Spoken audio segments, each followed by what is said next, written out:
जीतेंगे जिंदाबाद मुर्दाबाद आवेदन निवेदन करवा मांगता नहीं। હવે અમે લડવા માંગતા નથી। હવે ધરણા પ્રદર્શન બંધ, હવે આંદોલન બંધ। જો અમારી 5મી અનુસૂચિ, જો અમારા પૈસા એક, જો અમારી અનામત, જો અમારી 73 એની જમીનોને આવનાર દિવસોમાં જીએમડીસી ના નામે માગશો, માલસામોટ પ્રોજેક્ટના નામે માગશો, હાઇડ્રો પ્રોજેક્ટના નામે માગશો, અણુ મથકના નામે માગશો, તો અમે આંદોલન નથી કરવાના, અમે નેપાળવાડી કરવા માટે ગાંધીનગર આવવાના છે। અમે નેપાળવાડી કરવા માટે ગાંધીનગર આવીશું। તે દિવસે તમારો ને અમારો સામનો થશે, તે દિવસે ખબર પડશે ઓરિજિનલ આદિવાસીઓ કોણ છે તે।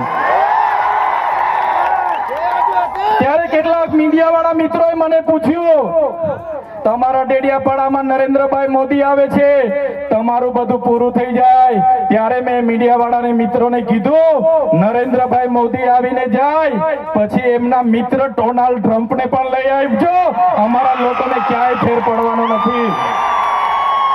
હવે અમારા લોકો જાગી ગયા છે, અધિકારોની વાત કરીએ છીએ। સંવિધાન અધિકારો અમને આપો, સામાજિક અધિકારો આપો, અમને જે મળેલી અમારા અધિકારોની વાત અમે કરીએ છીએ ત્યારે અમને ખબર પડી ગઈ કે આદિવાસી સમાજ હવે જાગૃત થયો છે। ત્યારે બિરસા મુંડાના રથ જ્યારે લઈને ફર્યા, એમના મંત્રી તંત્રી મારું નામ લઈને મને ગાળ બોલે કે પેલો ચૈતર વસાવો અહીંયા આવે છે, આમ કરે છે, તેમ કરે છે, ફલાણું કરે છે, ઢીકડું કરે છે।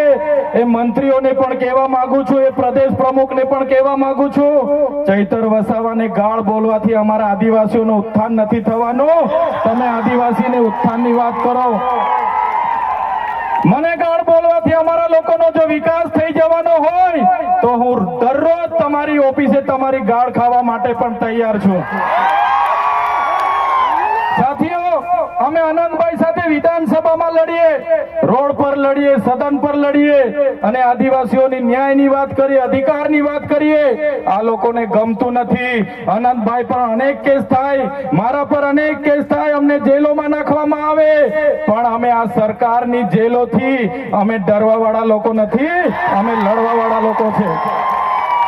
સાથીઓ, આ મંચ પરથી કહેવા માંગીએ છીએ, આ ચૈતર વસાવાને, અનંત વસાવાને જ્યારે સમાજની જરૂર પડશે, અમે આ ધડ ધરવા માટે પણ તમારી સાથે તૈયાર છે। આ ધડ ધરવા માટે પણ અમે સમાજ માટે તૈયાર છે। એક ગુજરાતના મુખ્યમંત્રી ભૂપેન્દ્રભાઈ પટેલ, એક ગુજરાતના ઉપમુખ્યમંત્રી હર્ષભાઈ સંઘવીની પોલીસમાં પાણી નથી કે આ ચૈતર વસાવા અને અનંત પટેલને એરેસ્ટ કરી શકે। ત્યારે સાથીઓ, જાગવાની જરૂર છે। આગળ ડોક્ટર સાહેબે કીધું, આપણી જે મૂળ સંસ્કૃતિ છે આપણે ભૂલી ચાલ્યા। આપણો નંદરિયો દેવ, આપણો ગામનો હિમારિયો દેવ, આપણો વાઘ દેવ, ગોવાળ દેવ, આપણો કાળિયો ભૂત, આપણે ધરતી માતાને પૂજનારા, આપણે નદી નાળાને પૂજનારા, આપણે ચંદ્ર અને સૂર્યને પૂજનારા, આપણે પ્રકૃતિના પૂજક તરીકે છે। ત્યારે જન્મ મરણની વિધિ, લગ્નની વિધિ આપણે ભૂલી ચાલ્યા છે। ત્યારે આજે આ લોકો આપણા પર જાતિનો દાખલો માંગે છે, પુરાવા માંગે છે। ભણેલા છોકરાઓને પૂછી લો। સાથીઓ, જે આપણી રીત પરંપરાઓ છે, આપણો જે પહેરવેશ છે, આપણા પૂર્વજો આઝાદી પહેલા ઓળખી કાઢતા હતા। ગોરા અંગ્રેજો આવ્યા, એમના પહેરવેશ, એમની બોલી પરથી આપણા પૂર્વજો જાણી ગયા કે આપણા દુશ્મન છે। આજે તો આપણે એ લોકોની સંસ્કૃતિ અપનાવતા થઈ ગયા, એ લોકોના પેન્ટ શર્ટ પહેરતા થઈ ગયા, એ લોકોના જીન ટી શર્ટ પહેરતા થઈ ગયા, એ લોકોના બૂટ સૂટ આપણે પહેરતા થઈ ગયા। આપણી બહેનો પણ આજે પંજાબી પહેરતી થઈ ગઈ, ડ્રેસ પહેરતા થઈ ગયા, ચણિયા ચોરી પહેરતી થઈ ગઈ, જીન શર્ટ ટી શર્ટ પહેરતા થઈ ગયા। ત્યારે આવનારા દિવસોમાં આપણો દુશ્મન કોણ છે તે આપણને ખબર પડવાની નથી। ત્યારે આપણે મૌલિક નૈતિક મૂલ્યો આપણે જાળવવા પડશે। આપણી બોલી ભાષા આપણે સાચવવી પડશે।